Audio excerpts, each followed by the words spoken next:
What event or occurrence at work could you have only fathomed happening in the office or the like? I was working at a pizza restaurant and was talking to my boss back in the prep area. I had to fart really bad, so I eased it out silently. It stank bad. He stops mid-sentence and asks me if I smelled anything. I played dumb. He figures some food fell down behind the prep tables and is rotting. He gets down on his hands and knees and starts checking under all the tables looking for the source of the offending smell. I just walked away.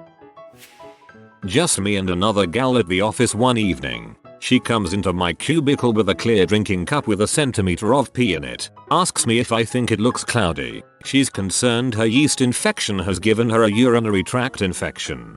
Unless you work as a medical tech in a urine analysis lab, this is probably the most fricked up story yet.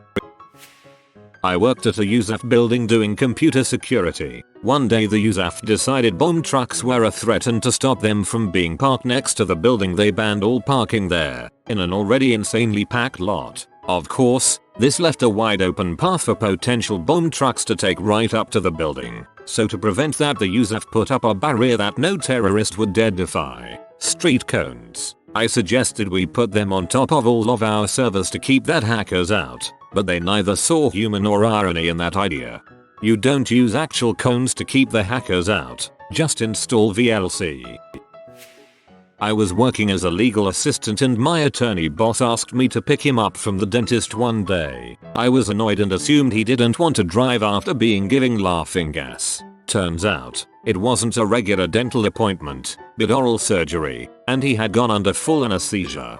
During the ride home he was being extremely inappropriate, telling me how cute the 18YO file clerk was, asking why I wasn't married, saying how beautiful the office manager is. After about 10 minutes he decided he needed to pee really bad and it cannot wait. So I stop at a Starbucks and point him to the direction of El Bano. He is bouncing off the walls in the hallways to get to there. Once he comes out, his crotch area is slightly wet. He giggles and says, "I'm a big baby." I wet my pants. I ushered him out into the parking lot ASAP while he is pulling at the door handle of nearly every car, thinking it's my car. I finally get him home, and once he exits my car, I see that there is a large wet spot on the seat of my brand new, used Mustang that I bought 3 months ago. TLDR. My boss peed in my new car. This one really made me think of The Office. I saw Jim looking at the camera as Michael is stumbling around the parking lot trying doors. We once welcomed to the office 20 or so new co-workers from another branch from White Plains, NY with a party. They weren't too punctual, as only one black lady appeared in the first 5 minutes. My boss, frustrated, accidentally drops the plains of White Plains and asks her if any more white people going to show up. The expression on her face and my managers were both priceless. That even sounds like something that happened at Dunder Mifflin. When a co-worker realized that my significant other and I had the same first name, he thought I was always talking about myself in the third person. I work in a grocery store that used to have a bagger with Down syndrome. She rode her bike to work every day. It was basically an adult tricycle. She was also very lazy. Now one day my boss asked her to go get carts, and she refused. He then said that he would get them himself if he could have her bicycle. After she still didn't go get the carts, he stole her tricycle and began to ride it up and down the aisles while the store was open. IT was Saturday afternoon. She then chased him around the store calling his name for about 10 minutes. I misread that and thought your store had a badger with Down syndrome. Too bad. My housemate used to work in an office, and one day one of the strange older chaps who worked there bought in 2 large gatto type cakes. Everyone had a piece and scoffed it down except for my housemate, who was busy in a meeting. When he came out, one of the receptionists said, "Oh, you must try that cake. It's delicious, especially the mint crystals." Thought my friend. Odd, but let's check it out. Turns out the cake was just harboring a heroic amount of mold, and not a single co-worker of his had noticed. I created this account just to post this. We were at a promotional kickoff my employer was having at a city park. They decided that they were going to have our department climb around on the jungle gym in teams and compete for a time. But on our approach to the jungle gym from the picnic area, our ginger Michael Scott clone of a manager realizes that there are little kids playing on said gym. So what does he do? He walks up to the parents, informs them that we have reserved the park for this date, and requests that they and their children leave. The parents oblige and remove their toddlers, who are now crying and reaching back at the jungle gym as their parents carry them away. I really wish this wasn't true. An old roommate doesn't do much at his job. Basically surfs the interweb, including Reddit, all day. He told his boss that they should get rid of his job since he really doesn't do anything. They responded by giving him a bonus. That's an Office Space moment. My old boss, who is a school principal, reminded me of Michael Scott sometimes. The school district hired a Pakistani teacher a few years ago, and he automatically put her in charge of organizing Black History Month activities. He also asked her about the best Indian restaurants in town. My boss is so much like Michael Scott that I can't even think of a good specific incident. Pointing out KFC deals to a black client, calling me K-Dub. I've also saved some of his quotes. On racial profiling. Why should the 82-year-old pregnant woman have to go through extra security? Me. He has really bad social anxiety. Him. What does it mean he can't get hard before going to the gym? So my costume tonight is that I'm a soccer player. Pele. Talking to himself. There are so many hours in the day. You can't read everything or else you'll go blind. Him. What are those things you have in your brain? Me. Cells, neurons. Him. Yeah, cells. Him. You're telling me every time a rat reproduces it needs a mate? Me. Are you serious? Him. Well, I don't know if they lay eggs or something. There's so many other great things that I can't think of right now. Dang. This sounds like an awesome Twitter feed, turned book, turned TV show. A co-worker giving a birthday speech told a nice anecdotal story about how he'd heard the birthday boy had blown up his parents' attic with a chemistry experiment as a child, which was typical of his freaking endless messing about in the office. He had. But what the co-worker didn't realize was that he'd also blown his younger brother up, killing him in the process. It didn't go down too well, truth be told. What the frick? Go on. A guy I worked with and I had to pull a double at work while some other group upgraded the network. It was boring and going smoothly, so we each took turns using the extra cash to get some grub. I ate, even had a few beers, and went back to relieve him. 2 hours later he came back pee drunk, so I told him to sleep it off in my boss' office, where we had a couch to nap on long days. Big mistake. My boss comes in the next day, early, and as was his custom, he'd remove his shoes and sit down to read through the emails. When his feet get all wet, turns out the guy I let sleep in his office pee under his desk. Didn't even get fired. A co-worker of mine threw out his shoulder trying to shoo away a bee. It was very Michael Scott-esque. Reminded me of the foot in the George Foreman incident. Please tell me I'm not the only one who tried the bacon thing since seeing it on the show. I supervised at a debt collection call center. We rewarded our employees with bonuses if they managed to collect enough money in a month. I was also required to put people on notice if they performed poorly during the month. The problem is, they use different formulas to grant the bonuses than they used when they put people on notice. As a result, there was an occasion where I had to say to an employee, "Good work, derp. Because of your excellent performance last month, you will be receiving a bonus. Also, because of your poor performance last month, you are going on notice and will have to undergo a performance improvement review." We had an older lady, important detail for later, in our department who was having a birthday. My boss was trying to play off her surprise party like it was a staff meeting and we were all in trouble. So she starts off with all this balls real somber like about how she hates to have to call us together for meetings like this, and then she says, "Well, I really hope we don't have to meet for this again. But," dramatic pause, "it's Ellen's birthday. Phyllis, Michael, we're the same age."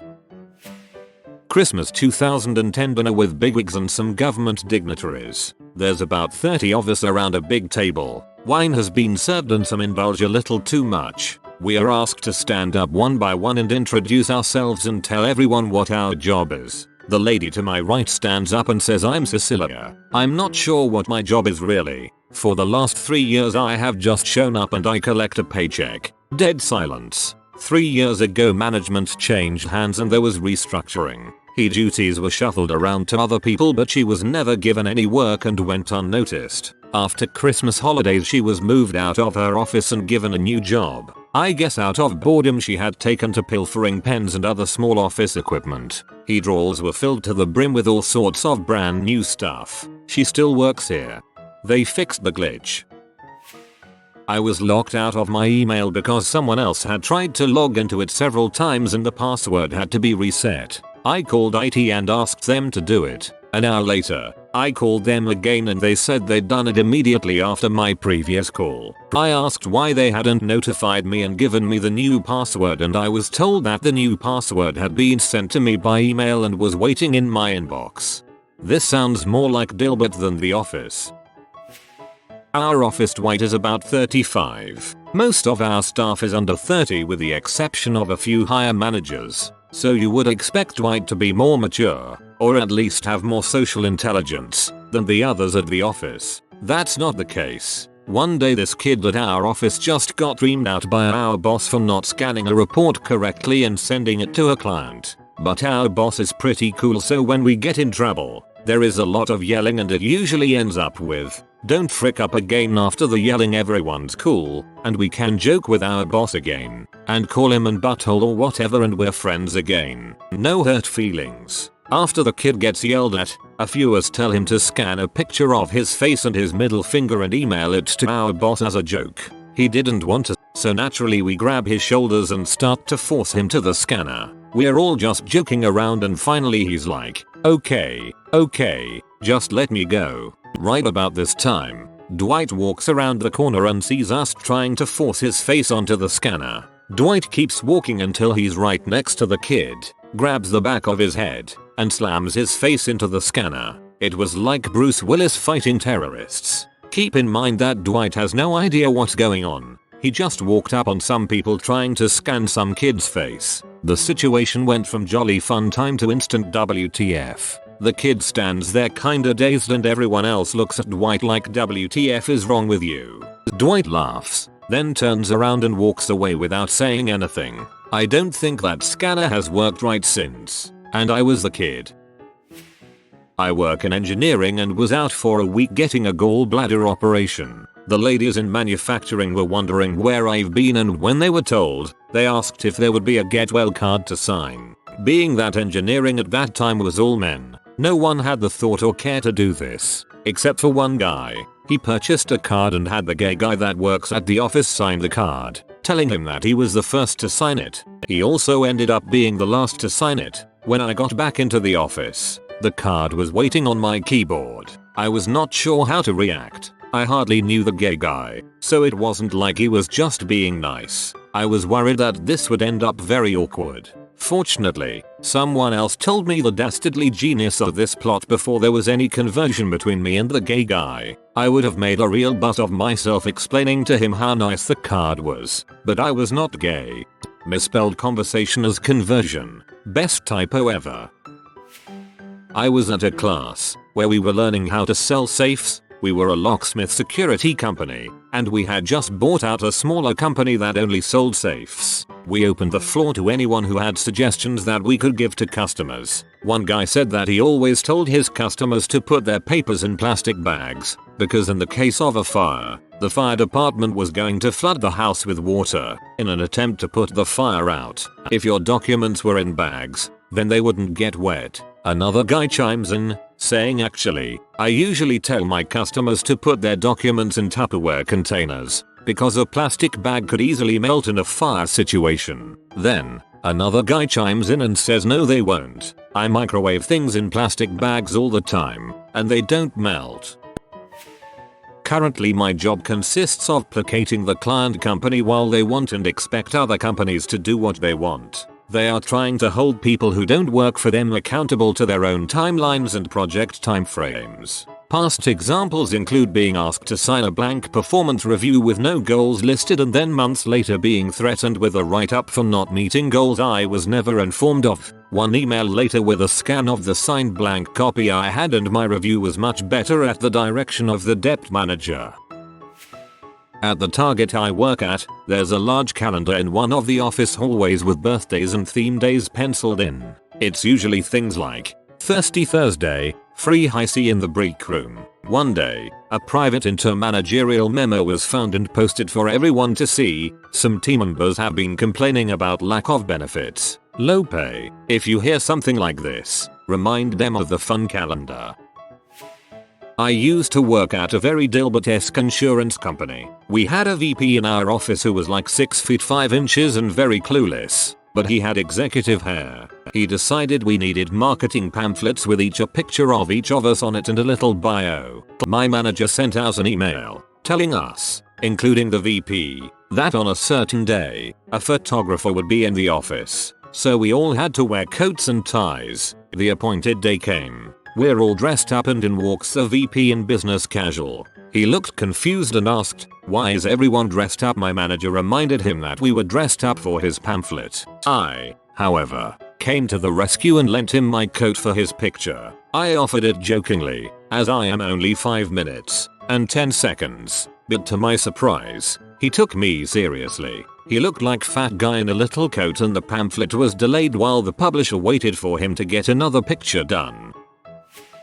Two guys pranking each other back and forth. Guy A goes into this little community workspace where Guy B is fond of going at break time to talk to his GF each day. He smears grease all over the phone and stakes out with a good view for the lulz. At 1 minute until break time, the president of the company is walking by and gets a page over the intercom that he has a call on line 1 or something. He stops, looks around, and goes for the greasy phone. He ended up with nasty gear grease all over his face and shirt. Dude didn't make it through the next round of budget cuts. Our company rapidly expanded from about 50 people to 1,200 in the span of a year. That meant basically that we employed anyone who applied, which led to issues with health and safety and prompted a huge training initiative. Now I'm all for training people, but when I, having worked there 3 years, had to go for training, I was gobsmacked and hugely insulted. Why? Because we had a 30-minute training session on how to use a screwdriver. A freaking screwdriver. This involved a video and a questionnaire. Not only that, but right after that there was one on how to put on and use an overall. The thing being that we were required to wear an overall at all times, and so everyone who sat through this bull's training was already wearing an overall. On the plus side though, I have something else to add to my CV with a certificate to prove it. You can imagine though that somewhere, some company was sued and lost because some douche claimed they didn't show him how to use a screwdriver. God, I hate those H&S videos. The 500-person company I was working for was being acquired by a Fortune 100 firm. A mandatory company-wide conference call was set up and a few of the mid-level managers had crowded into an office to gather around a phone and collectively hear the news. Unbeknownst to them, the mute button on said phone wasn't working, and their every sigh, expletive and cynical prediction that the merger was going to be a failure were echoed back across the entire company. My wife's co-worker is a very stupid lady, and also a Mormon. She has a daughter that is a 35-year-old virgin, who has been seeing some dude in the military via an online website. She works as a dental hygienist. The other week, they met in person for the very first time, got to know each other, and he was redeployed back to Iraq. So this lady comes into work one day, looking very tired, so everyone asks why she's so worn out. She responds that she's been in the emergency room, dealing with her daughter's horrible herpes outbreak all over her mouth, nose, and down her throat. She got herpes down her throat. My wife's co-worker was like, she must have gotten it from her job. A patient must have had mouth herpes and she caught it through the air. Slow clap. I think she got it from deep throating army guy's dong. Some years ago, HR instituted a rule at a factory I worked at where no one could kiss another co-worker when they greeted. There were a lot of Hispanics there, and this is a common cultural thing for some people when they greet. Not for me, but some people. Like a hello then a peck on the cheek. Not a big deal at all. Someone got butthurt about not getting enough kisses or too many or something and complained. They made us sign a waiver and everything. Afterwards, the place became sexually tense because it made a sexual issue out of a non-sexual total non-issue. I would normally greet several people a day like this, and now, when I saw them, conversation would immediately turn to flirtatious lols. Don't get too close. We signed a waiver or I never signed the waiver. Wink wink. Showed you that making something officially taboo immediately increases sexual interest because the people who would break those rules gravitated to each other. Gossip of several affairs broke out soon afterwards which, although I have no proof, I swear the situation had a role in. Never tell an Italian that they cannot kiss, especially if they know what size shoe you have. Used to work at a small IT department and we loved pulling pranks on each other. Nothing major, just hiding things. Taking the batteries out of wireless mice, hiding cell phones in the heating ducts, stuff like that. One day I'm working on a project with my boss. On a day I had changed everyone in the department's wallpaper to an unflattering picture of him. Out of nowhere my boss screams in pain and drops to the floor clutching his chest. I naturally freak out and run to the phone to call 911. He had unplugged the phone. I try another. No dial tone. I finally find one that works and he sits up as 911 is ringing, laughing his butt off. We had a moment in our office when our at the time copywriter was simply asked to write a letter of recommendation for a young female intern who was leaving. The letter, which should have been maybe a paragraph, ended up being a full page of bizarre, unwork related praise and had an extremely inappropriate Michael Scott next to it. Finishing the letter with this. Her experience is varied and wide-reaching, but even more impressive is her willingness to learn, to take risks, and to contribute as a valuable member of a team. And she is always guaranteed to brighten up a room from the moment she walks in the door. Not to mention this girl actually didn't do a whole lot either. Sounds like she got trolled. He wrote her a positive letter she couldn't possibly use instead of writing a negative one. I worked with this blonde lady a few years ago that was pretty ditzy. The phrase airhead fit her well, although I feel bad saying that since she was a pretty nice person. One day though she just completely flew into a rage. She was just verbally whipping some poor young guy, saying how disgusting he was, how she couldn't believe what he did to her. Apparently she thought he had given her some moldy bagels, and was just sickened that he would do something like that. Turns out it was just some fancy bagel with poppy seeds baked in, or something like that, and it took us about 10 minutes to convince her that she wasn't being given rotten food. My ex flipped out because she bit into a Hershey's Kiss that someone had given her and there was a twig in it. She ranted for like 10 minutes with a co-worker, talking about how they could sue Hershey's, until the guy who gave them to her told her they were almond Hershey Kisses, not blonde, though. My supervisor during my internship, I need you to take a backup of our demonstration table and put it on a DVD. Me, alright. Seconds to take the backup. Are you sure you want this on a DVD? Oh, will it not fit? It's not that. It's just that the backup is only about 70 kilobytes. So is that too big for a DVD? Poker face. No, that's just fine for a DVD. He left right after. We all burst out laughing. That man was in charge of all the programmers. He would constantly decide to have meetings with us to touch base about 5 minutes before we were supposed to leave the office. Good guy but a terrible boss. If you are new to the channel, you can subscribe. I publish new videos every day. Until then, check another video.